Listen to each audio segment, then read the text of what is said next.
Hi everyone, this is Fernando from Moonspell. This is Missy Avila from Your Chance to Die. This is Rob the Witch from Necronomicon. This is Ben from Goathor. It is Morgan Weller of the Strawberry, and you're listening to the Great Metal Debate!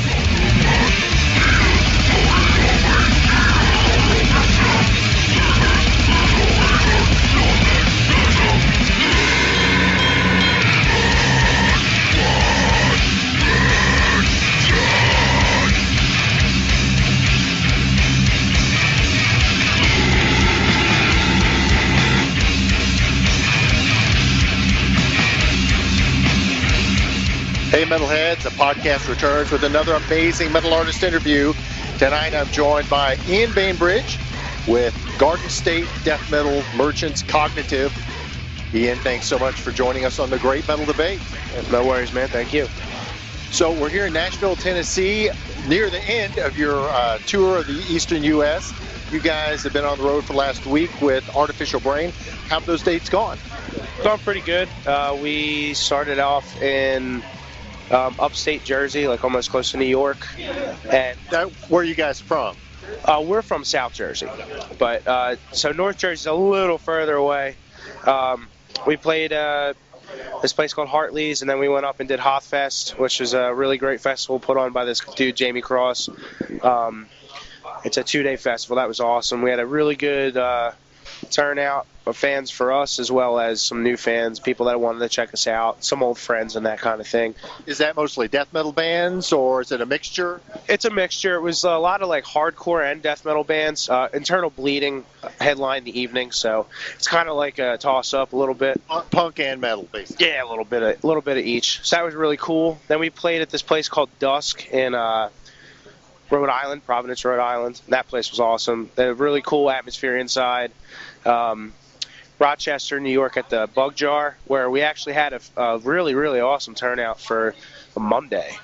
And then we played New York City at Webster Hall on Tuesday, and that show was amazing. Great crowd of people. We played Philly, which is kind of like our home area, on Wednesday. And then yesterday was Friday. Yeah, yesterday was Friday.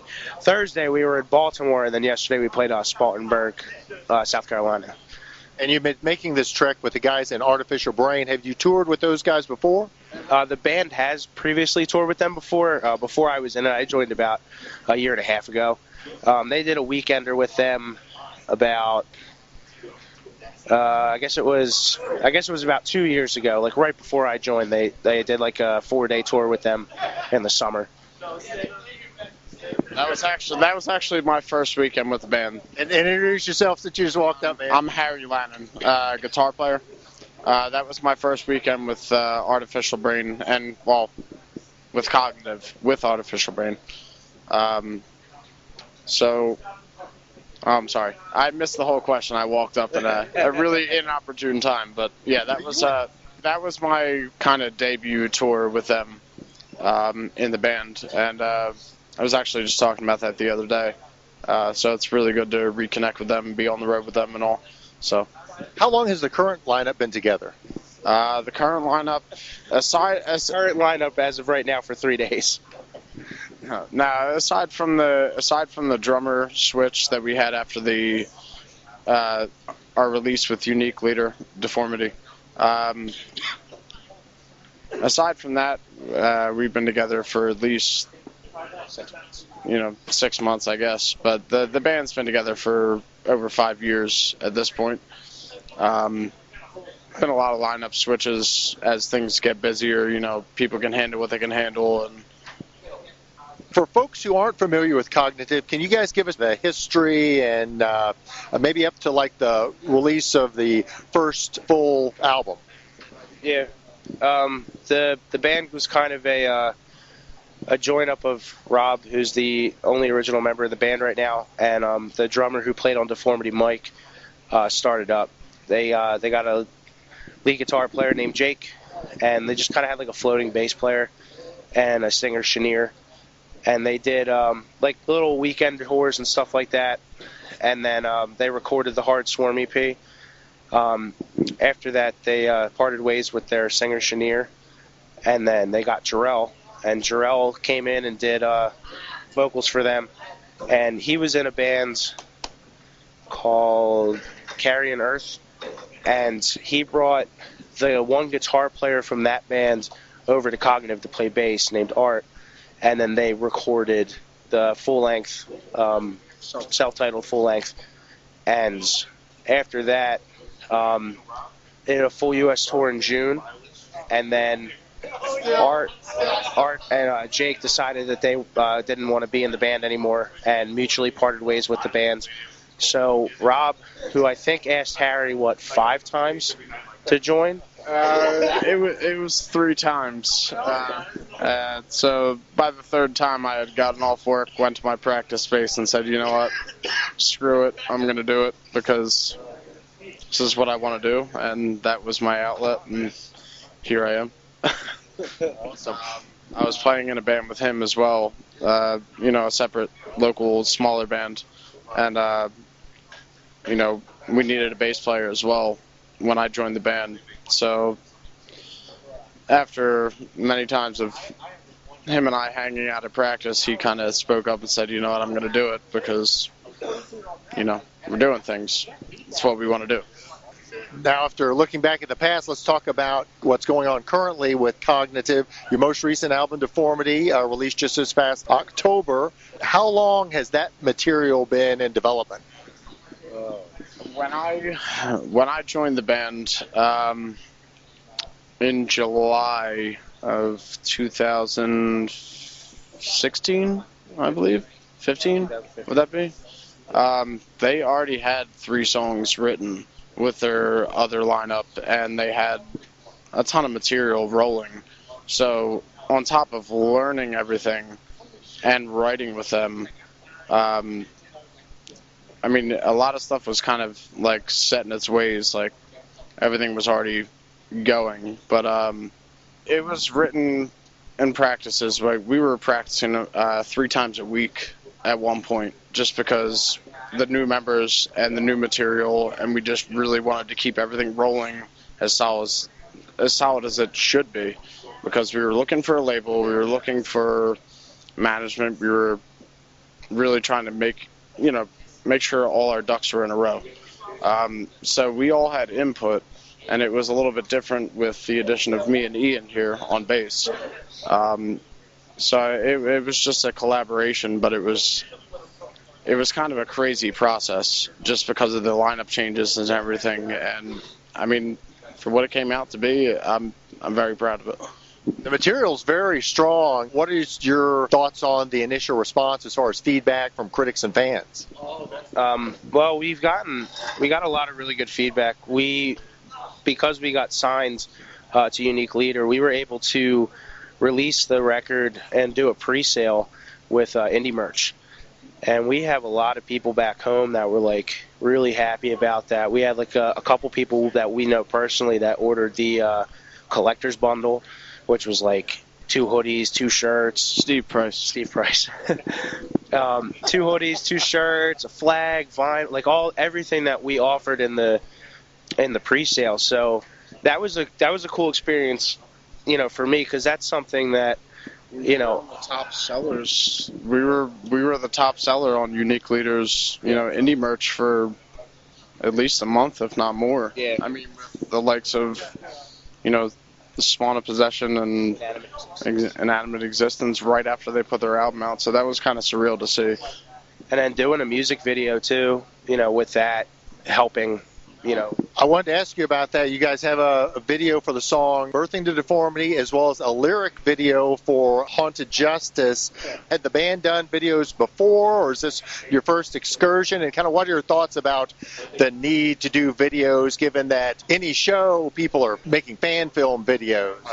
Well, we did have a lyric video for the Hard Swarm, which is on the Hard Swarm EP, and for Fire from the Sky, which is off of the self-titled. But those were designed by I think the Hard Swarm EP was done by Jake Ianaka, who was the original lead guitar player, and then Walt and Dave did the Fire from the Sky lyric video. So the Haunted Justice lyric video isn't our first lyric video, but it's our first one done by Is it Rudd? Is that his name? I know his last name's Rudd.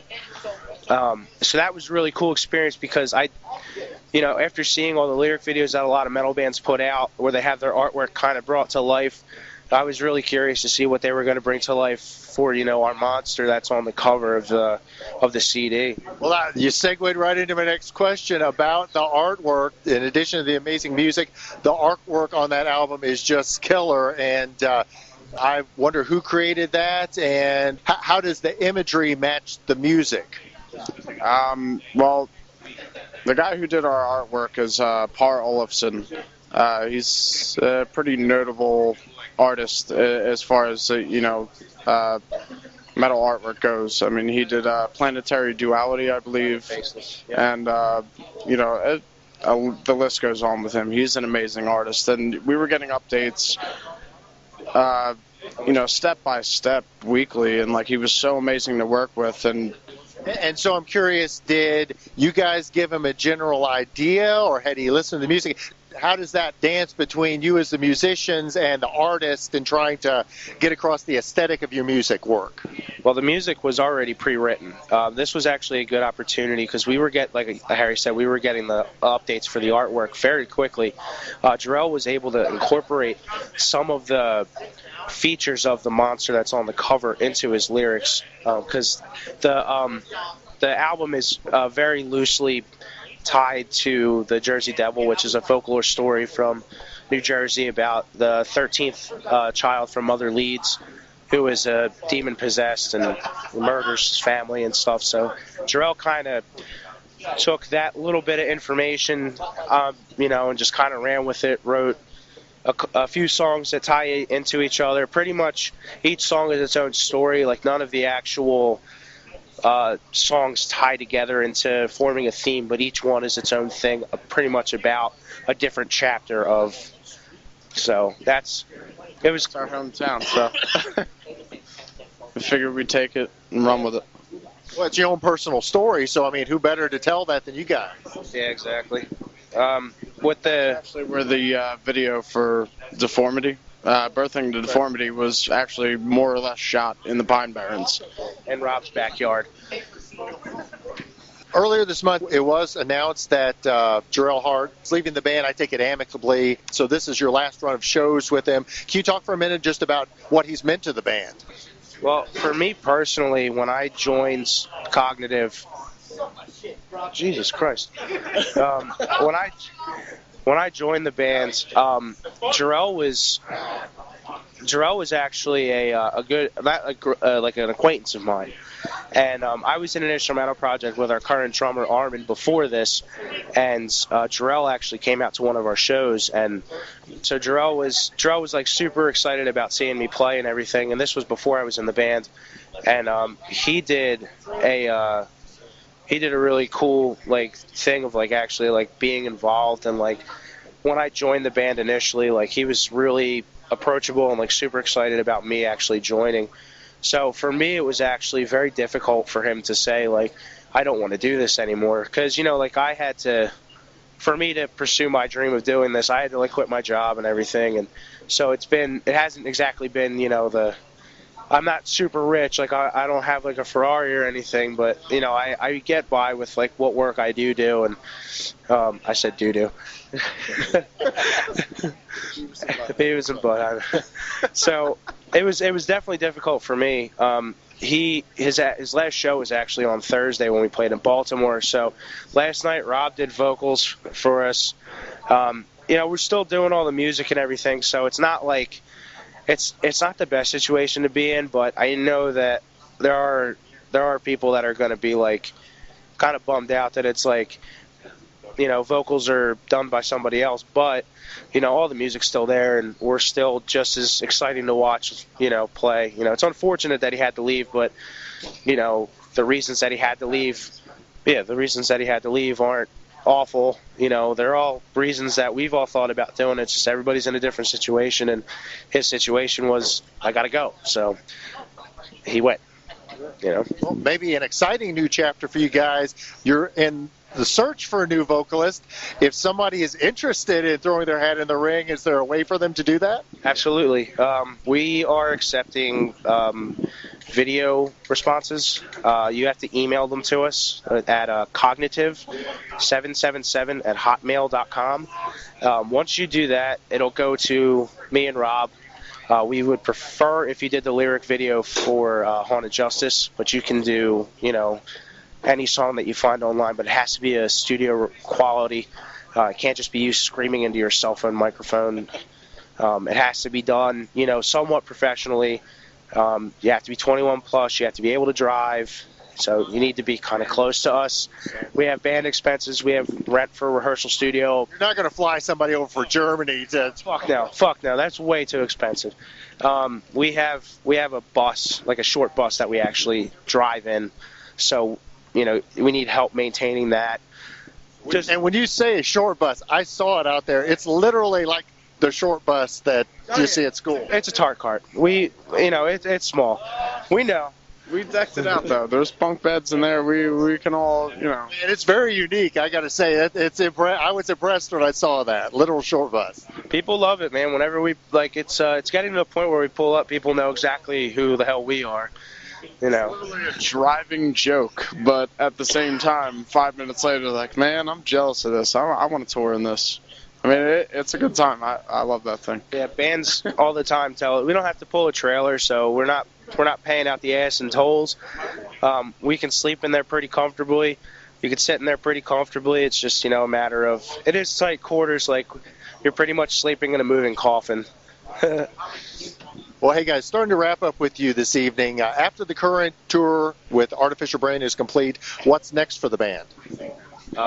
We have a tour running from, I believe, February 11th is the start date to March 5th. We're going out with Seeker, Grindmother, and Worm. So we're going to do mostly, I guess, East Coast, Southeast, and then a few Canadian tour dates. So we've got that going on. We're also playing, Maryland Death Fest for the first time, which is, huge for us. I mean, that's something that I've always wanted to go to. It's an iconic North American show, man. So the first time I'm actually going to go to it, here I am playing it. So that's pretty huge. And there's a lot of things that we can't exactly talk about at this point with that our management and booking is putting together for us. We have to see if it pans out, but I think 2017 is going to be a really big year. Keep an eye on your Facebook page for updates about what's going on upcoming in 2017. Yep, facebook.com/new cognitive NJ. We have an Instagram. Our handle is @cognitive_NJ. Same thing with Twitter, except the NJ is capitalized. You can reach us at any of those things. Tweet us, Instagram us. On Bandcamp. So for folks who want to purchase music, including this latest album, Deformity, including the awesome song Birthing to Deformity, how can they pick that up as well as merchandise? Indie merch for merchandise, more so, with the shirts and all that kind of stuff. As well as the album. iTunes, we're on Bandcamp.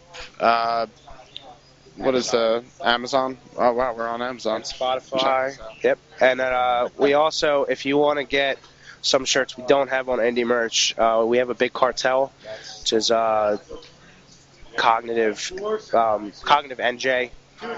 BigCartel.com. Yeah, you'll get directly shipped from me. I will ship it to you personally. So if you're lucky, maybe you'll get a sticker, a little smiley face. Anybody that did order stuff while we're on tour, it's coming, I promise. I'm sorry, we're on tour, I can't mail it out. You're literally doing it yourself, so you got to wait till you get back home before you can send that out. Yeah, it'll be out on Tuesday. So you can get the shirts that we have on tour with us now, which include our album art shirts. We have a shirt design that's actually a hoodie that was part of the pre-order. A couple other shirts. We have a gray shirt with our death metal logo on it, and then a red monster shirt. Our hats, vinyl CDs, our Horrid Swarm EP, which we just re-released, ironically with Jarrell's vocals on them. and Shot glasses. yeah, all that stuff is on the Big Cartel and Indie merch. Unique Leader definitely took care of us with that pre-order and all our merch. I mean, they even said that was one of the biggest bundles they've put together, just because of the response, which was, really awesome to hear. So I'm expecting to respond tonight, watching you guys for the first time live. Very excited about that. I encourage our listeners to pick up this album, Deformity. You'll be shipping it out to them if they order it, or if they see you guys out on the road, probably the best way to get the music and merchandise sometime in the coming year. Check you guys out and get it from you personally. Absolutely. We'll be coming to the eastern United States February through the beginning of March with Seeker, Grindmother, and Worm. Thank you guys so much. Appreciate it. Look forward to the show tonight. Appreciate it. Thank you.